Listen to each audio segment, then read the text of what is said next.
Hello everyone, I welcome all of you in this channel human affairs. JKSSB के जो latest posts निकले हैं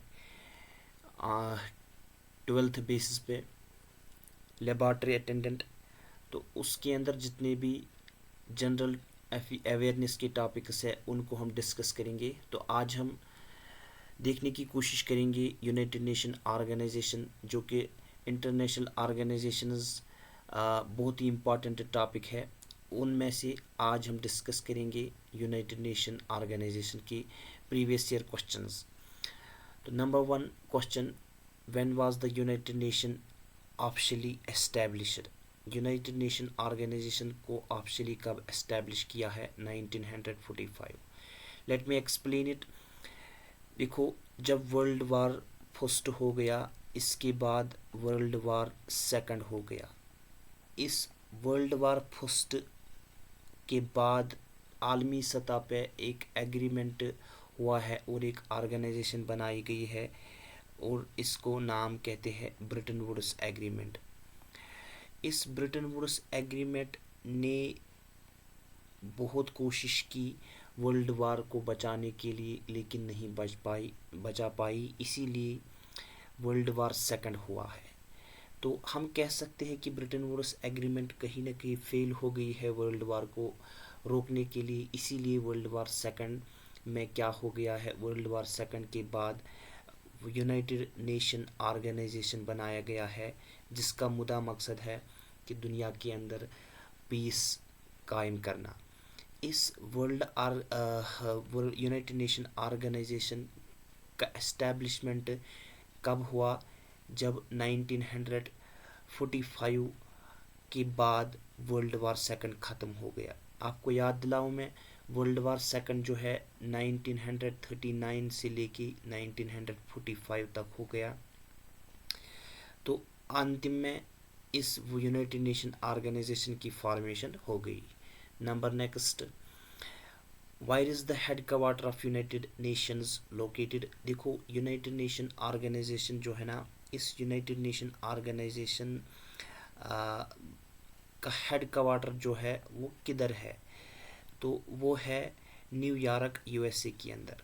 देखो, इसको आप इस तरह याद रखोगे कि 1945 में जब वर्ल्ड वार सेकंड हो गया और इस वर्ल्ड वार सेकंड में जब एंट्री मारी है USA ने और वहाँ पे USA ने उस जंग को जीत ले लिया, और इसके बाद USA ने ही अपने देश के अंदर इस यूनाइटेड नेशन ऑर्गेनाइजेशन का हेड क्वार्टर बनाया है, जो कि उसकी एक मशहूर सिटी जिसका नाम न्यूयॉर्क सिटी है।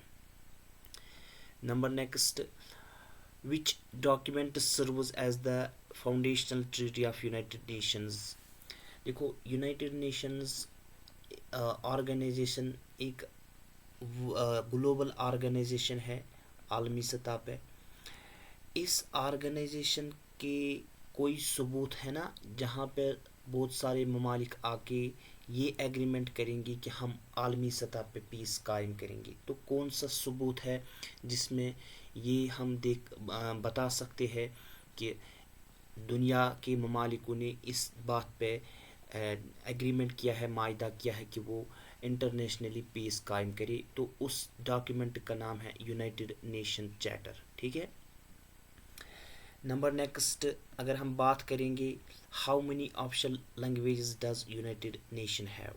यूनाइटेड नेशन के अंदर ऑफिशियल लैंग्वेजेस कितनी है? 6 यूनाइटेड नेशन के अंदर 6 ऑफिशियल लैंग्वेजेस है। कौन कौन सी है? इंग्लिश है, अरबिक है, स्पेनिश है, चाइनीज़ है, फ्रेंच है और स्पेन है। 1 2 3 4 5 एंड 6, तो 6 लैंग्वेजेस है। United Nation organisation means United Nation organisation के अंदर जब भी कोई मीटिंग होती है तो इस मीटिंग के अंदर इतनी सारी भाषाओं को हम इस्तेमाल कर सकते हैं। ठीक है, या कोई डॉक्यूमेंट्स बन सकता है तो इस डॉक्यूमेंट में इतनी सारी भाषाओं का इस्तेमाल होता है। Number next, which organ of the United Nations is responsible for maintaining international peace and security? देखो, यूनाइटेड नेशन ऑर्गेनाइजेशन जो है ना, ये सिर्फ एक ऑर्गेनाइजेशन ही अकेला ही नहीं है, इसके बहुत सारे बॉडीज़ हैं, यहाँ हम कहेंगे ऑर्गन्स है। इन ऑर्गन्स में से एक ऑर्गन है जो जिसका काम है, जिसका मुद्दा मकसद है आलमी सतह पे पीस और सिक्योरिटी, दुनिया के अंदर सिक्योरिटी कायम रखना, दुनिया के अंदर अमन व अमान और दंगे जो फसाद होते हैं उनसे बचने के लिए ये एक यूनाइटेड नेशन ऑर्गेनाइजेशन को एक बॉडी है, उसको ये काम दिया गया है। और वो कौन सी बॉडी है? वो है security council, security council.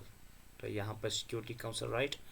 How many permanent members are there in United Nation security council? देखो ये जो यूनाइटेड नेशन ऑर्गेनाइजेशन बन गया है, यूनाइटेड नेशन ऑर्गेनाइजेशन जो है ना, इस यूनाइटेड नेशन ऑर्गेनाइजेशन के बहुत सारे ऑर्गन्स है ना। इन ऑर्गन्स में बहुत दुनिया के जितनी सारे कंट्रीज़ है वो इसके मेंबर है, वो इसके मेंबर है, लेकिन परमानेंट मेंबर नहीं है। इस सिक्योरिटी काउंसिल के परमानेंट मेंबर नहीं है, और अगर है कोई परमानेंट मेंबर तो वो सिर्फ 5 ममालिक है, 5 कंट्रीज़ है, वो सिर्फ 5 कंट्रीज़ है, ठीक है। कौन कौन से? यूएसए है, यूके है, फ्रांस है, रशिया है और चाइना है। ये ऐसे 5 कंट्रीज़ है दुनिया के अंदर जो इस यूनाइटेड नेशन सिक्योरिटी काउंसिल के परमानेंट मेंबर्स है। तो पता चला यहाँ पर 5 है, ठीक है। नंबर नेक्स्ट, तो ये हो गए 5 आपके।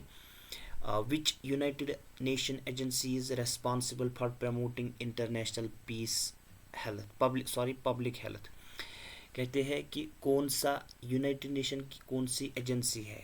देखो यूनाइटेड नेशन जो है ना, इस यूनाइटेड नेशन ऑर्गेनाइजेशन के बहुत सारे ऑर्गन्स हैं। इन ऑर्गन्स के अलावा इसके बहुत सारे एजेंसीज है जिनका मुद्दा मकसद है ये जो यूनाइटेड नेशन का वर्क है, वर्क फंक्शन है, उसको स्मूथली कोऑर्डिनेट किया जाए, इसको ट्रांसपेरेंटली एंड इसको इजीली फंक्शन किया जाए। एजेंसीज बनाई गई है, लेकिन वो एजेंसी जिसका काम क्या होता है, पब्लिक हेल्थ, दुनिया के अंदर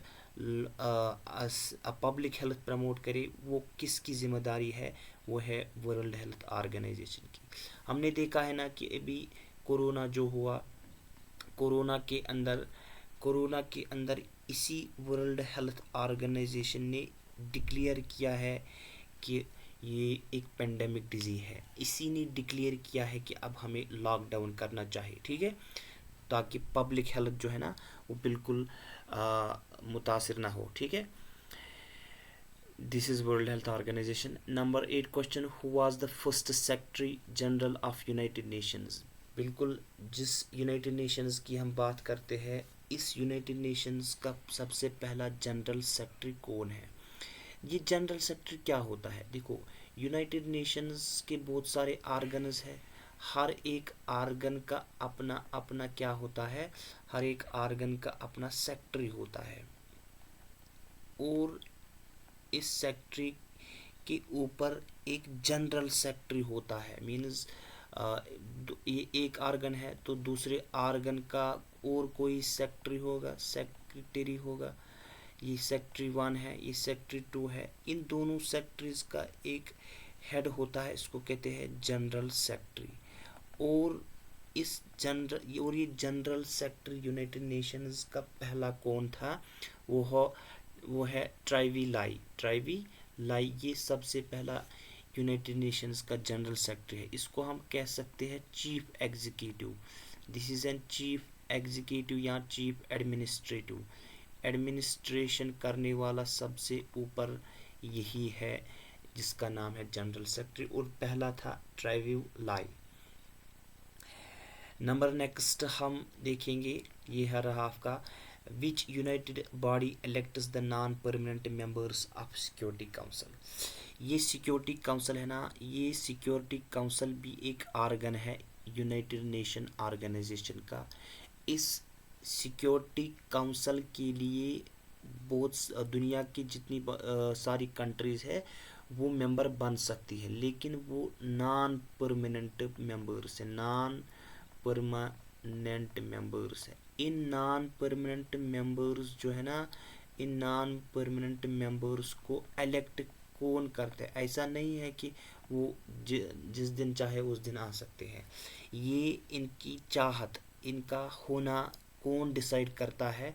इनका होना डिसाइड करता है जनरल असेंबली। ठीक है, जनरल असेंबली ही इनको इलेक्ट करती है ताकि ये वो बन जाए सिक्योरिटी काउंसिल के मेंबर्स, लेकिन नॉन परमानेंट मीन्स कभी वो कुछ टाइम तक वो मेंबर बन सकते हैं, इसके बाद वो इसके मेंबर नहीं बन सकते। ठीक है, नंबर नेक्स्ट तो ये रहा आपका what is the main judicial organ of United Nation organisation. देखो, यूनाइटेड नेशन ऑर्गेनाइजेशन जो है ना, इसके बहुत सारे बॉडीज़ है।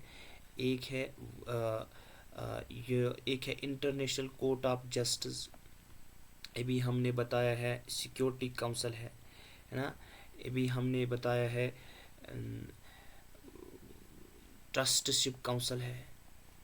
लेकिन हमको कहना है इसमें कौन सा ऐसा आर्गन है यूनाइटेड नेशन ऑर्गेनाइजेशन का जिसका मुद्दा मकसद है जो आलमी सतह पे एक कंट्रीज़ और दूसरे कंट्रीज़ के आपस में जो भेदभाव होता है, आपस में जो दंगे और फसाद होते हैं, इन दंगे और फसादों को सुलझाने के लिए कौन सा यूनाइटेड नेशन का कौन सा आर्गन है जो ये फैसला सुना देता है, और उस आर्गन का नाम है International Court of Justice, International Court of justice.